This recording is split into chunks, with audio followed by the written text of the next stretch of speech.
Terima kasih pemirsa, Anda masih menyaksikan Liputan Metropolis Malam. Menteri Koperasi Ferry Juliantono mengingatkan peran koperasi sebagai pilar utama perekonomian nasional. Oleh karenanya, saat ditemui di Jawa Timur pada Rabu 24 September, ia berpesan koperasi harus siap menghadapi sistem ekonomi modern. Tiba pimpinan beliau dan Pak Wakil Gubernur. Menteri Koperasi Menkop Ferry Juliantono menegaskan peran koperasi yang berbasis tolong-menolong dan gotong royong sebagai pilar utama penopang perekonomian nasional. Untuk menguatkan peran tersebut, Menkop Ferry mendorong agar sumber daya manusia (SDM) koperasi semakin profesional dan siap menghadapi sistem ekonomi modern.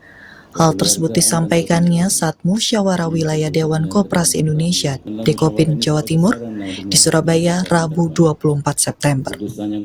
Sementara itu di Jawa Timur tercatat telah berdiri lebih dari 8.000 koperasi berbadan hukum yang menyumbang 60% terhadap produk domestik regional bruto provinsi setempat.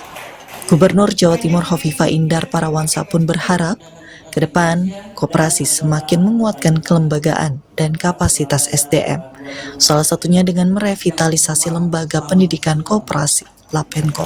Kita akan dorong koperasi-koperasi yang existing itu untuk bisa produktif, dan kemudian kita akan dorong juga untuk menjadi ke arah industri, dan nanti koperasi-koperasi yang simpan pinjam akan kita dorong untuk menjadi koperasi perkreditan yang lebih ke arah yang tidak konsumtif tetapi yang lebih produktif. Managerial skill dari seluruh pengelola koperasi ini harus memiliki kualitas yang baik, kredibilitas yang baik, maka revitalisasi Lapenkop itu menjadi salah satu solusinya.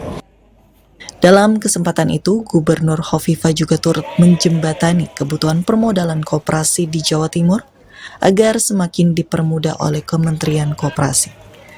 Dari Surabaya, Jawa Timur, Hanif Nasrullah, Kantor Berita Antara mewartakan.